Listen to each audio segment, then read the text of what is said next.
Whiskeys for drinking, waters for fighting over. Truer words were never said. Water is the elixir of life.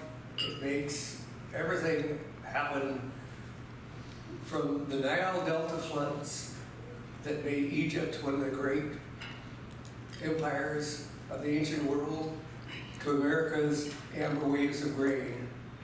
Water has fed people. Feeding people is life itself. Everything else is secondary. Today, I'm going to be talking about three things. So hold on to your hats. There are a lot of things. First, why water has been key and why people fight over it a lot, including in California. Second, there's some ways to fix things. And third, probably needs markets to make it happen. Because when the government tries to do it, well, we have things like the DMV used to be. In passing, DMV's been really good the last few months. But government frequently messes things up. And in passing, a little note about our title, about Mark Twain saying that, because he was a reporter in California and he was talking about California water wars. In a little bit later time, he was going to start his fortune in the lumbering business. And Roughing It talks about this and how he went to see his land and was having a great time and had a great dinner around his campfire. And then he looked up and saw that his campfire had extended to the trees. And his logging fortune ended right there. Which wasn't all bad, because then he said, oh gosh, maybe I'm not a logging king. Maybe I'll write some things like Tom Sawyer and Huckleberry Finn.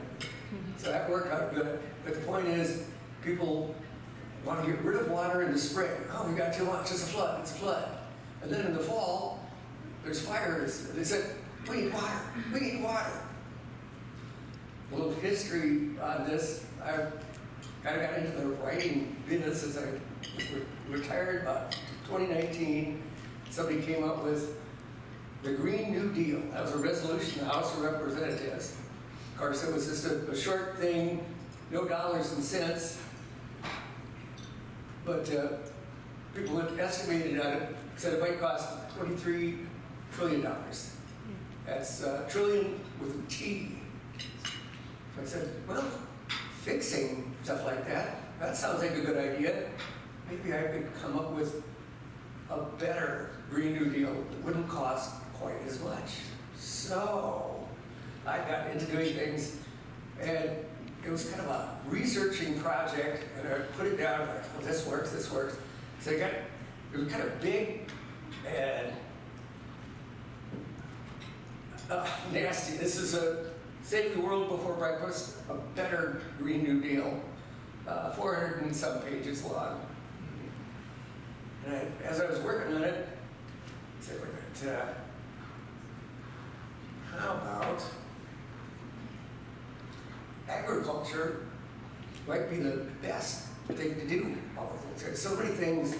If you're worried about global warming, get more plants growing, like maybe even trees. There's a trillion tree project, which may or may not work in some amount, but farming can do it, and maybe more food if we need more. So there was that, and then I came the Earth Alone, Save the World for Breakfast. The Earth alone can save us. And then I said, well, as part of that agriculture thing, we in California have seen more and more fires. So embracing fires. And Mark Twain's adventure with the lumbering industry, which is actually agriculture, it shows you gotta have fires to deal with our forests. You have to control the amount of fuel that's in the fires. And so that was fun, putting that together and recording it all. I also got one more keys for you to invent innovate. Like, how do they get around to doing that? Because government's been trying to do solar, wind, a whole bunch of other things to save us from the global warming. But that might not do the job, because when the government does it, like in World War II, they were building an A-bomb. Well, great, gonna win the war. When they did it, they were working on a lot of wires to connect things, and they said, why use copper? Silver is a much better conductor than copper. And that was all well and good. But later on, when they wanted to have commercial power reactors, that same philosophy was in there. And so the original nuclear reactor power had all that expensive stuff in it. So innovation is a tough thing. So that's why that's the third thing. So anyway, I'll get right down to the grim environmental things. How we've done bad things with water, which I think is more important even than climate change, because our water situation makes a lot of the climate situation. Like climate change is not the cause, climate change is the result of water to a large degree. I think even more than coal-fired power plants, et cetera, et cetera.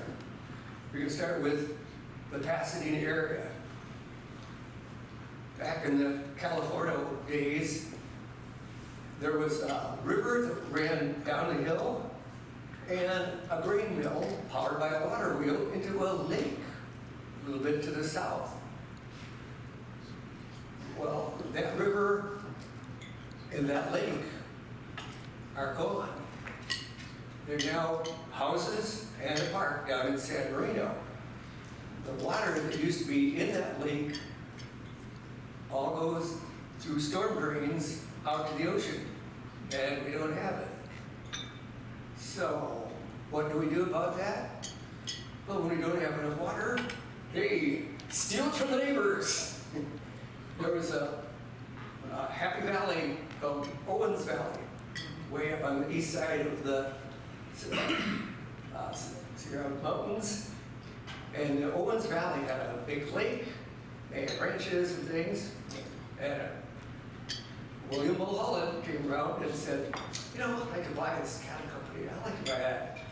But that was in the early 1900s. By 1913, it was clear that he had finished the California aqueduct, and he sucked all the water down from the Owens Valley and sent it to LA so we could have swimming pools and good things and become one of the largest cities in America. The problem was folks in Owens Valley were not happy about that. By 1924, they exhausted all their legal means to resist, and they commenced dynamiting the aqueduct at least 11 times. And so this was called California's Little Civil War. There are fights over water, and the fights can get a lot bigger. Right now, we can go far afield. In Ethiopia, the east part of Africa, they're saying, we have these rivers flowing up here. We've never used them. If we have a power dam, we have electricity, we can do irrigating here. And that's all well and good for them. People in Egypt said, pardon me, that's the Nile tributary. We've been using that for 4,000 years. If you try to use our water in Ethiopia, if you try to use our water in Ethiopia, we are going to invade. Now, Sudan's in the way, but they've got a lot of tanks and planes, and they meant it. We'll see what happens there. The Chinese have figured out, those Himalayas are really high. A lot of meltwater coming down. We could put some more dams there. And they've been building dams, like Three Gorges, which is just above Shanghai. So that could cut off water to the Mekong. The famous Tonle Sap, big lake in Cambodia, could go dry. Has that ever happened before? Yes. In Soviet Central Asia, which is now Tajikistan, Uzbekistan, and one other stan I can't remember, the Aral Sea was about the fourth largest freshwater body in the world. 1960, Soviets needed foreign exchange. They said, we'll grow cotton there. So they took the water from the cotton, very little water got to the Aral Sea, which is now nearly gone. And it is a tremendously toxic area because of alkali dust and other things kind of blow away. In fact, there's also the secret island where they made biological agents like anthrax for use in warfare. Fortunately, never had World War III yet. Anyway, that island became part of the mainland as the Aral Sea disappeared. So these things keep happening all along the way. And why does it happen? Well, it starts with markets, and that's why innovation requires finding some new market things. When farmers and ranchers want to do something, they want to get as much working land as possible.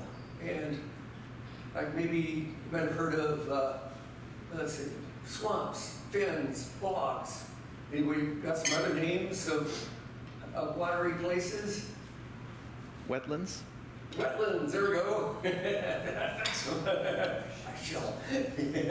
And sloughs. And of course lakes. Well, they drain those bodies of water so they get more production at the time. But then in dry years, suddenly a drought has become serious. And that leads to two accusations. Last century it was, God, why have you done that to us? And then now, in a more secular age, you say, oh, coal-fired power plants in Wyoming, that's what's doing it. This is the new normal. Actually, we might even add another place, fires in Lahaina last year, a similar thing with territories that was dried out. When Lahaina was the Hawaiian kingdom capital, there was a giant fish pond in the city where people grew a lot of their own fish. And it was slowly dried out for agriculture elsewhere. That was great for a long time. Okay, well, we'll go back to California. One other thing, talking about Mark Twain again and his forests. And back to government, said, we're going to make the forests better. We're going to put out every fire that ever was by 10 o'clock the next morning. That was Forest Service motto. Well, that was great, except all the forests kept overgrowing with nice little scrub trees that grow in between. When those scrub trees grow in between, forests are now 3, 4, 5, sometimes even 6 times as dense as they were. When the forest is super dense, it sucks more water out of the ground. So they're sucked the other way, everywhere. And the trees are in a permanent state of drought, even in wet years. In dry years, trees die by the thousands of acres. Millions of trees are dead or dying right now. And meanwhile, people are moving in because they want to get away from a lot of wrecks in the major cities. So there's people in the forests that are super dry. When a fire starts, it becomes not just a fire, but a mega fire. Like the park fire is still going 400 and change thousand acres. Bingo. What are you going to do about that? Well, that's where water comes in again. If we can find some reason to keep water around, what could we do? Well, some of the ancient peoples had some ideas there. One of them, down in Mexico and into Central America, the Aztecas farmed on a lake.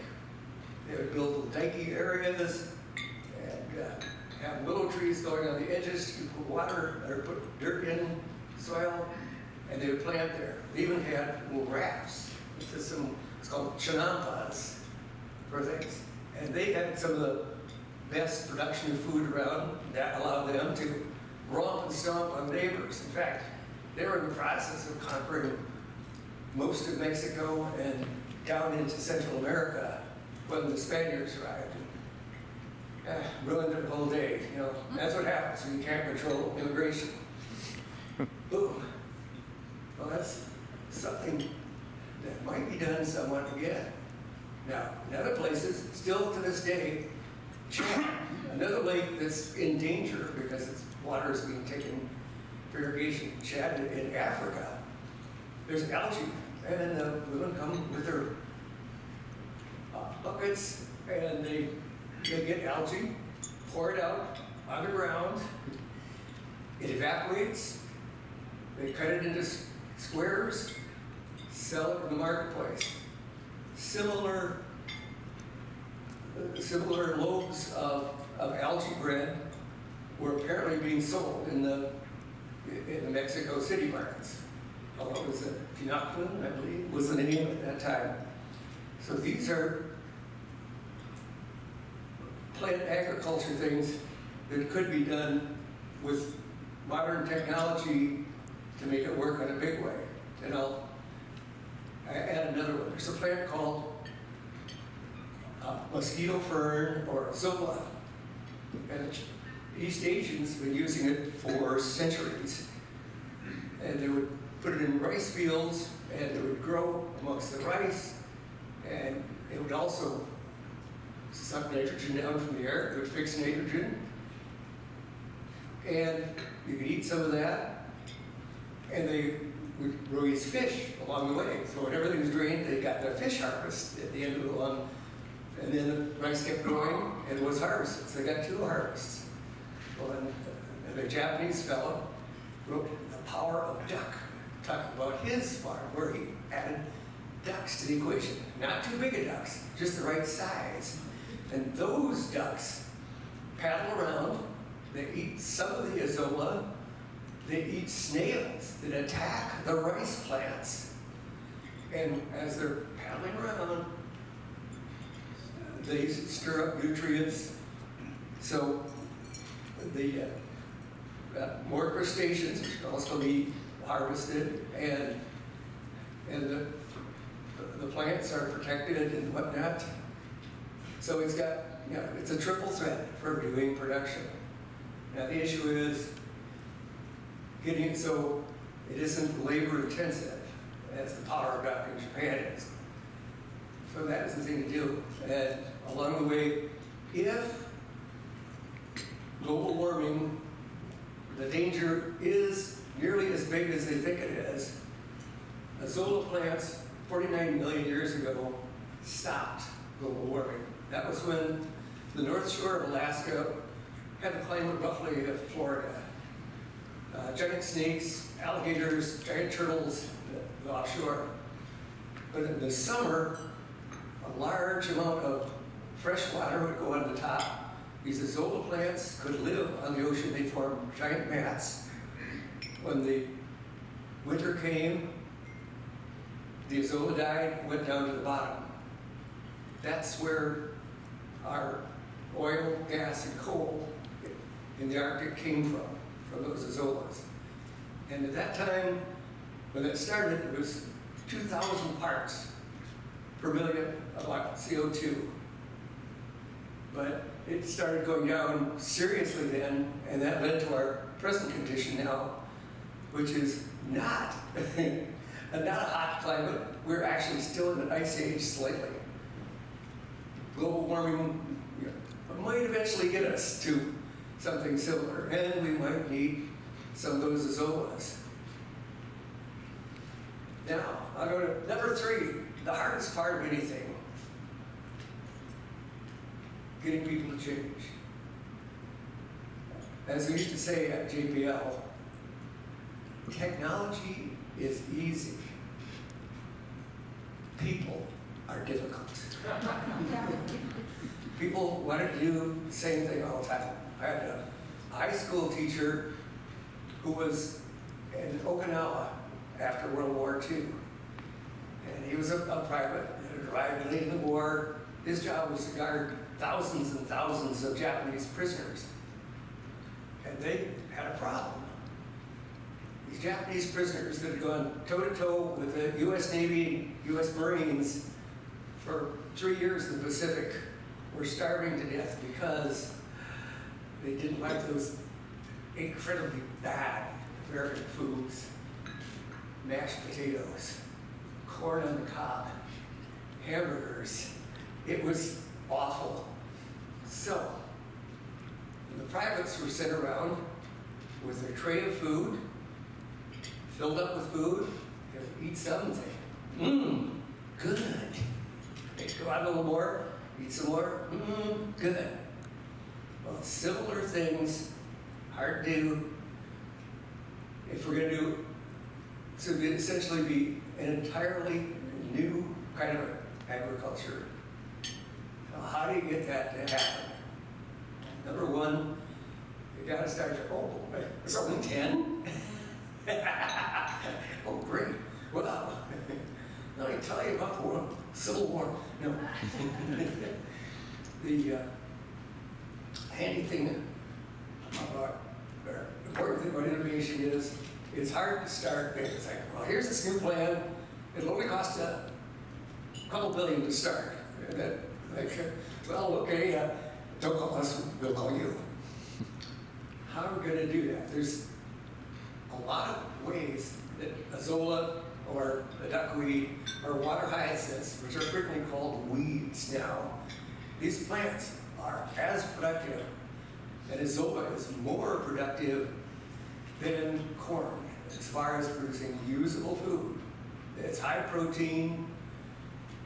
It's actually, it is good for people. Well, that might be a stretch, but it's certainly appreciated by chickens and pigs and cattle if they're introduced to it when they're young. There's ways of doing these things, but again, it's a really hard thing to sell people to start virtually a whole industry. Something almost as big as the first agricultural revolution. That's when people went from chasing after deer and gazelles and woolly elephants and said, gee, we're running out of these critters. Maybe we should plant some things and stay in one place. Well, this is almost as much. And how do you do it? Starting small again. Around here, we have, for starters, a lot of little operators, and they're people that live in Los Angeles. As you know, there is Los Angeles, and pretty much all Southern California has gotten more and more people flowing across the border. They have brought in their chickens, which was at first resisted, but has now been allowed to grow into a, you're only allowed to have so many chickens. Well, that was like, well, some people don't count very well, and they have a lot more, including my neighbor who's a block away in El Sereno. So there's a lot of small chicken growers. So with just 4 boards and a plastic tarp, you can produce a lot of your chicken feed, which cuts down your costs. So that's a small group. You start that industry. If that works, then you can work up. There's still rice farming being done in large areas of the Central Valley. And I think, hey, why don't one of you try this? And this is the important thing about, another important thing about innovation is you got a lot of small operators to do it. Agriculture in the world today, about 1 billion people are involved in it. And they have to make profit. So if you get one thing that works, so if we get a few thousand chicken raisers in the city of Los Angeles, that gives an idea to 1 or 2 farmers up in the Central Valley to get some nice fenced over areas to keep their ducks and direct them out to the to the fields during the day and bring them into the protected areas so the chicken hawks don't get them, or the foxes, or the coyotes, the opossums, etc. But it can be done.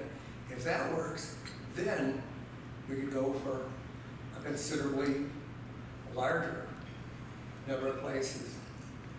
And then, gosh, how about, what would be some other reasons for having more water?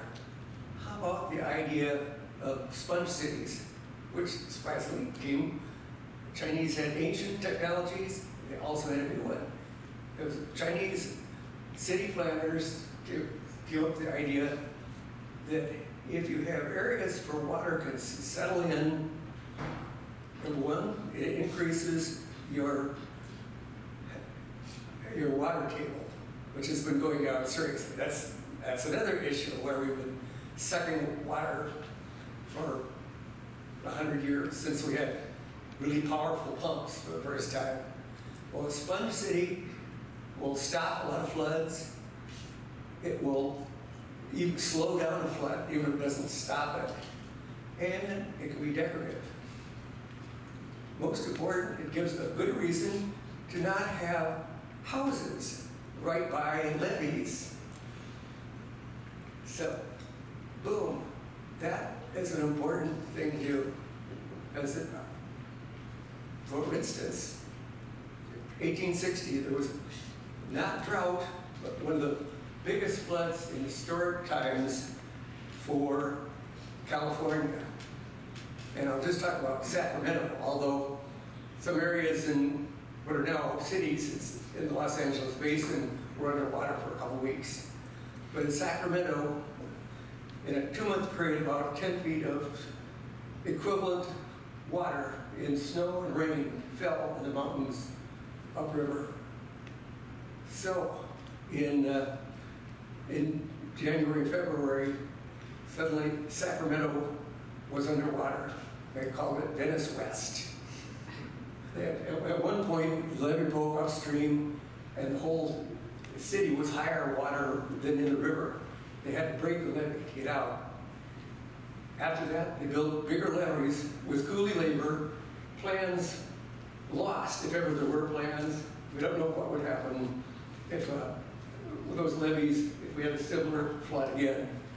If it did, somebody said it would be bigger than the Katrina loss in New Orleans. So that's a good reason to move houses over time away from the levees, have sponge cities, parks, whatever you want to do. Farming is still good. Don't be close to the water and the floodplain. So there's a bunch of those things leading to the thought about water.